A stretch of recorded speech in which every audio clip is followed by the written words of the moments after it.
What's up? This is Dr. Mikey Park coming to you again from the University of Washington. Today I want to tell you a little bit more about the details of the ATLAS detector and how we use this technology to identify new particles of nature, like the Higgs boson. This is the ATLAS detector. From this diagram it looks quite complicated, but we can simplify the picture by imagining it as a simple cylinder, not unlike your average toilet paper roll. In this simplified picture, the protons enter from opposite sides of the cylinder and collide at the center. The debris from the collision flies out from the interaction point and hit the walls of the cylinder, which are equipped with detectors that can measure the energy and momentum of every particle that gets created. In order to make these coordinates more intuitive, we can imagine cutting the toilet paper roll along the red line and unfolding it into a grid. The locations where the particle debris hits the detector can then be recorded in terms of an angle phi, which corresponds to the location around the cylinder and the horizontal line on the grid, as well as a coordinate eta, which corresponds to the point along the beam line of the detector, corresponding to the red line on the grid. The energies deposited by the debris particles can then be analyzed in terms of a Lego plot, where the height of the peaks correspond to the amount of energy measured by the detector in that particular location. As discussed in the previous video, heavy particles like the Z boson and the Higgs boson will only be created during the most energetic proton-proton collisions. However, the vast majority of proton-proton collisions are glancing blows where the protons collide off-center, thus sending the debris from the collision in a direction close to the beam line. If we are looking at the detector from a side view, we should thus ignore any particles that are sent flying in a direction close to the beamline, as these indicate collisions in which a relatively small amount of energy is converted into particle creation.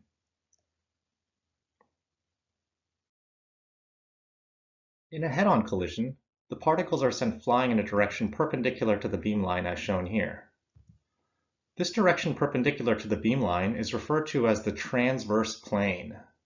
Since we are only interested in particles that have a large amount of their momentum directed in this transverse direction, one of the most important quantities to use as a filter for interesting collision is called transverse momentum, or PT for short. If we look at the transverse plane of the collisions, we can see that the ATLAS detector is also equipped with many layers, which are designed to identify the various types of particles that can be produced in the collisions. The innermost layer of the detector is called the tracker and is denoted by the dark gray region. The tracker is capable of making very precise measurements on the direction of motion of any particle that is electrically charged. This includes electrons and muons, but not the photon, which is electrically neutral. The next layer is called the electromagnetic calorimeter. This layer of the detector is designed to make precise measurements of the total energy carried by photons and electrons. The next layer of the detector is called the hadronic calorimeter. This layer of the detector is designed to make very precise measurements of the total energy carried by the quarks and the gluons. The final layer is called the muon chamber. This layer of the detector is designed to make precise measurements of the energy carried by muons, which are electrically charged but too heavy to be stopped by the electromagnetic calorimeter in green. Now that's a lot of information to take in, but it's often best to learn by example, so let's go through a few examples. Once you have the Hypatia program downloaded along with Java, we can enter the program simply by double-clicking the jar file. With Hypatia open, let's analyze a data sample that I've downloaded from the QuarkNet website called Group A. This can be done simply by clicking File, Read Event Locally, and then choosing the zip file corresponding to the dataset Group A. Now let's take a look at the first example. The first thing to notice is that these events are very, very messy. Each collision of proton bunches apparently creates a huge number of particles that can be difficult to sift through. However, we can clearly identify at least one particle that has escaped all the detector layers and made it all the way out to the muon chamber. This is clearly a muon. The track momentum window in the left-hand column gives a list of all of the particles that were detected in this collision. The second column, labeled plus minus, gives the electrical charge of the identified particle. The fourth column, labeled PT, gives the transverse momentum of the identified particle. And the last two columns indicate the location that the particle hit the detectors in the coordinates phi, and theta. In order to reduce the complexity of this analysis, we can go to the control window and select the tab called Cuts. These cuts are the primary tool that particle physicists use to filter out uninteresting particles and events. We can see that currently the transverse momentum cut has been set to 1 GeV. This means that every particle with a transverse momentum greater than 1 GeV will show up in the Hypatia event display. Since we are only interested in events with a large transverse momentum, we can filter out the low energy particles by increasing this cut to 5 GeV. Much better. Now there are only a few particles we need to sort through. On the Lego plot located in the upper right graphic, we can clearly see two huge energy deposits. If we zoom into the event, we can also see that a substantial amount of energy has been deposited in the electromagnetic calorimeter, which is shown here in green. The energy deposits are indicated by the yellow hits on the green detector.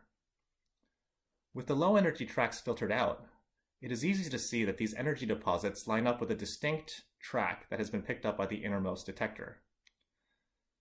This means that a charged particle went through the tracker and then deposited all of its energy into the electromagnetic calorimeter. This is the smoking gun signature of an electron. Since there are two electrons, this is almost certainly the signature of a Z boson decaying into an electron and its antiparticle. In order to identify these electrons, we can click through all of the particles listed in the track momentum window, and the corresponding tracks in the event display will be highlighted in white. One of the electrons clearly corresponds to track number 173. Since this electron has a negative charge, the other decay product of the Z boson must have a positive charge, but there are 3 tracks to choose from. By highlighting track 8, we can clearly see that this corresponds to the other large energy deposit. But what about track number 239? This has a huge amount of transverse momentum with a PT equal to 311.58 GeV, and is thus difficult to ignore. However, if we zoom into the side view of the detector on the bottom graphic, we can see that track number 239 is very aligned with the direction of the beam pipe. We can also zoom in further and notice that tracks number 173 and track 8 both point back to the same interaction vertex. However, track number 239 points towards a different point of origin. With all of these observations, we can conclude that tracks number 8 and tracks number 173 are the true decay products of the Z boson. Now that we've identified the 2 electrons that came from the Z boson, we can tag tracks number 8 and number 173 as electrons. Upon tagging them, they will now show up in the invariant mass window at the top panel. The column labeled M2 gives the total energy of these 2 particles, and we can see that they correspond to a parent particle mass of 82.729 GeV, which is fairly close to the Z boson mass. Thus, this is a good candidate for a Z boson. Let's move on to event number 2 by clicking the button Next Event. Event number 2 has only one clear energy deposit in the electromagnetic calorimeter. Clicking on track number 214, it becomes clear from both the transverse view and the side view that this track corresponds to the large electromagnetic energy deposit. Thus, track number 214 is very likely an electron. Since track number 214 has a positive charge, if it came from a Z boson, there must be another negatively charged track that goes along with it. There are only 4 possibilities, corresponding to tracks number 3, 65, 408, and 417. Track number 3 has a fairly sizable energy deposit, as can be seen from the side view, but zooming in, we can see that this track is very aligned with the beamline and should thus be ignored. Tracks number 65, 408, and 417 do not have a significant corresponding energy deposit in the electromagnetic calorimeter, and can thus not be confidently tagged as an electron. With only one clean electron in this event, we cannot properly argue that this electron came from a Z boson. Thus, our analysis of this event is inconclusive. Let's move on to event number 3. Event number 3 again clearly has two large deposits of energy in the electromagnetic calorimeter. However, since there are no charged tracks pointing towards these energy deposits, it is very unlikely that these came from electrons. Since photons are electrically neutral, they are not detected by the tracker. However, they do carry electromagnetic energy. Thus, particles that leave large energy deposits in the electromagnetic calorimeter but do not have an associated track pointing towards them are usually the result of photons. These photons can be difficult to tag by eye, but can be identified by clicking on the tab called Physics Objects. Upon tagging these two photons, we can see that they have an invariant mass m2, indicating that they have a parent particle with a mass of about 100 GeV. This is quite close to the mass of the Higgs boson, making it quite likely that this event contained a Higgs boson that decayed to two photons. Now let's move on to event number 4. This event is easy to analyze. This event clearly contains two muons, since it contains two charged tracks that escape all of the way to the muon chamber. Again, there are also only two tracks available on the track momentum window. Upon tagging these two tracks as muons, we can see that they correspond to an energy with a parent particle whose mass is approximately 94.165 GeV. This is quite close to the mass of the Z boson, making it quite likely that these two muons were produced from the decay of a Z boson.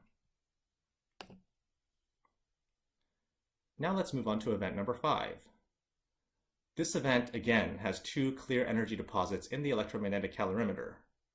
From the transverse view in the upper left graphic, it looks as though one of these deposits is actually aligned with one of the charged tracks, indicating that it might have come from an electron.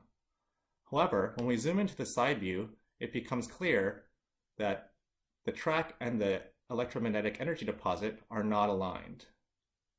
Looking again at the physics object tag, we can see that this is very likely a collision that produced two photons. We thus tag these two physics objects as photons. Upon doing this, we see that they appear in the invariant mass window with an energy corresponding to a parent particle with a mass of about 111.47 GeV. Since this is close to the mass of the Higgs boson, this collision is another good candidate for a Higgs boson decaying to two photons. Finally, let's move on to event number 6.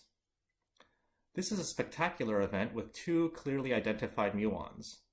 These muons correspond to track 3 and track 4. In addition, there are also two clearly identified electrons, with tracks pointing towards large energy deposits in the electromagnetic calorimeter. This pattern of final state particles can arise when a Higgs boson decays to two Z bosons. One of those Z bosons decays to a pair of electrons, while the other Z boson decays to a pair of muons. By looking at the side view, we can see that the two electrons correspond to track 13 and track 118. We thus tag tracks 118 and 13 as electrons, and we also tag track 4 and track 3 as muons. Upon doing this, we see that these four particles appear in the invariant mass window. Upon inspecting the invariant mass window, we can see the column labeled MEEMM indicates that these particles have an energy profile corresponding to a parent particle whose mass was approximately 120 GeV. It is thus very likely that these four particles are the decay products of a single Higgs boson. Once we are finished with the analysis, we can take all of this data and save it by clicking on File and then Export Invariant Masses. This will allow us to save all of the data we have collected in a text file that can be implemented into the oplot software for later use.